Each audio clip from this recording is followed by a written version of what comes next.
Assalamualaikum warahmatullahi wabarakatuh. Sebelumnya izin memperkenalkan diri.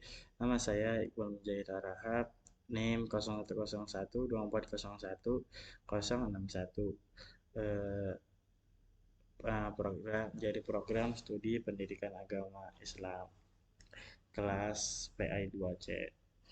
Saya ingin menjelaskan beberapa hal tentang ulumul Quran. Ulumul Quran adalah cabang ilmu dari studi Islam yang membahas segala hal yang berkaitan dengan Al-Quran, baik dari segi turunnya maupun kandungannya, struktur pembahasannya maupun penafsirannya secara harfiah. Ulumul Quran yang berarti ilmu-ilmu Al-Quran. Beberapa pokok pembahasan penting dari ulumul Quran yaitu yang pertama asbabun nuzul. Asbabun nuzul yaitu sebab-sebab turunnya ayat. Yang selanjutnya makiyah dan madaniyah. Makiyah dan madaniyah ini klasifikasi ayat berdasarkan tempat maupun turunnya ayat maupun itu di Makkah atau di Madinah. Selanjutnya nakis dan mansuk ya. Nah, ini menjelaskan konsep penghapusan hukum dari ayat sebelumnya oleh ayat yang turun setelahnya. Yang kemudian kiraat. Kiraat yaitu variasi bacaan Al-Quran yang diakui secara mutawatir. Yang selanjutnya yaitu Ijazul Quran yang bisa juga diartikan keistimewaan dan mukjizat Al-Quran. uh, yang itu mengkaji keunikan gaya bahasa mau gaya bahasa, gaya uh, pembacaan Al-Quran gitu. Kandungan Al-Quran yang tidak bisa ditiru manusia. Tafsir dan takwil, ilmu yang berkaitan dengan penafsiran makna ayat Al-Quran. Makna dan ayat-ayat Al-Quran atau pengumpulan dan penulisan Al-Quran. Sejarah ke sejarah kualifikasi Al-Quran sejak masa Nabi Muhammad Shallallahu Alaihi Wasallam, Abu Bakar hingga Utsman bin Affan. Ayat-ayat moh moh apa sih nama ayat-ayat muhkamat kalau nggak salah ya, ayat-ayat muhkamat dan mutasya mutasya mutasyabihat, yaitu ayat-ayat yang menjelaskan maknanya yaitu muhkamat, dan ayat-ayat yang memerlukan penafsirannya yaitu munatas apa mutasyabihat. Nah, dan adanya tujuan kita mempelajari ulumul Quran yaitu yang pertama agar memahami konteks turunnya wahyu. Kedua, ke menjaga keaslian dan ke te, apa menjaga keaslian dan ke eh, keaun kauntikan Al-Quran keautentikan Al-Quran. Yang selanjutnya menjadi landasan dalam memahami hukum Islam dan menghindari kesalahan dalam menafsirkan ayat. Mungkin itu saja yang bisa saya jelaskan dari uh, ulumul Quran. Nah, dilanjut yang kedua yaitu asbabun nuzul, pembahasan tentang asbabun nuzul. Asbabun nuzul adalah istilah dalam ilmu tafsir yang menunjukkan kepada sebab-sebab atau latar belakang turunnya ayat-ayat Al-Quran. Yang memahami asbabun nuzul sangat penting dalam menafsirkan ayat-ayat Al-Quran karena konteks sejarah dan situasi yang melatar belakangi turunnya ayat dapat memberikan pemahaman yang lebih mendalam tentang makna dan aplikasi ayat tersebut.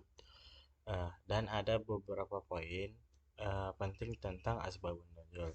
Yang pertama, definisi. Definisi itu adalah definisi asbabun nuzul secara harfiah berarti sebab-sebab turunnya dan menunjukkan kepada peristiwa atau situasi yang menyebabkan Allah Subhanahu wa taala menurunkan wahyu tertentu kepada Nabi Muhammad SAW.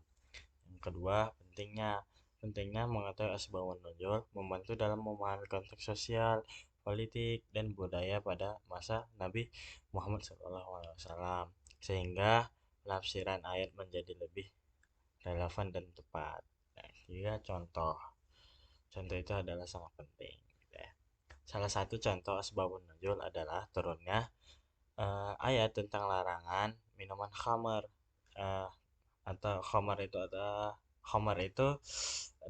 minuman keras gitu ya, seperti amer dan lain-lain lah, yang terjadi setelah beberapa peristiwa yang melibatkan sahabat Nabi yang mengalami kesulitan akibat kebiasaan tersebut. Yang selanjutnya adalah sumber informasi mengenai asbabun nuzul biasanya diambil dari hadis-hadis yang diriwayatkan peristiwa-peristiwa yang terjadi pada masa Nabi Muhammad SAW serta dari catatan para sahabat ulama tafsir. Yang selanjutnya, metode penelitian.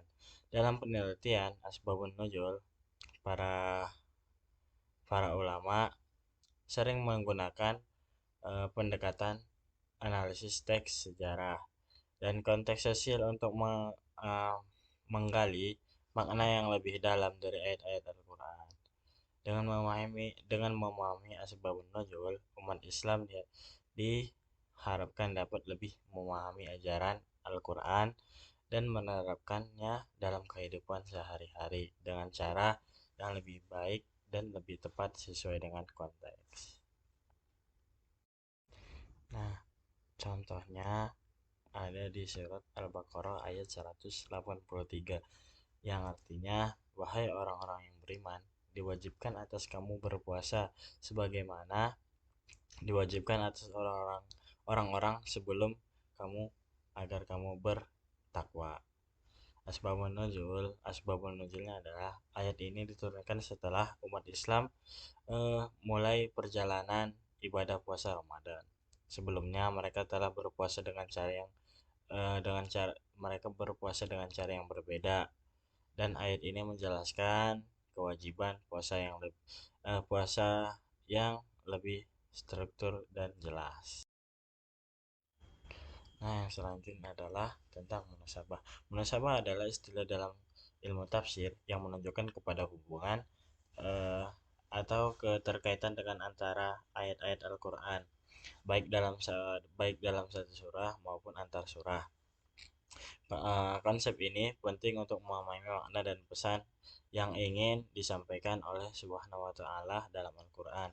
Dengan memahami munasabahnya, seorang pembaca atau penafsir dapat melihat bagaimana satu ayat itu berhubungan dengan ayat-ayat lainnya.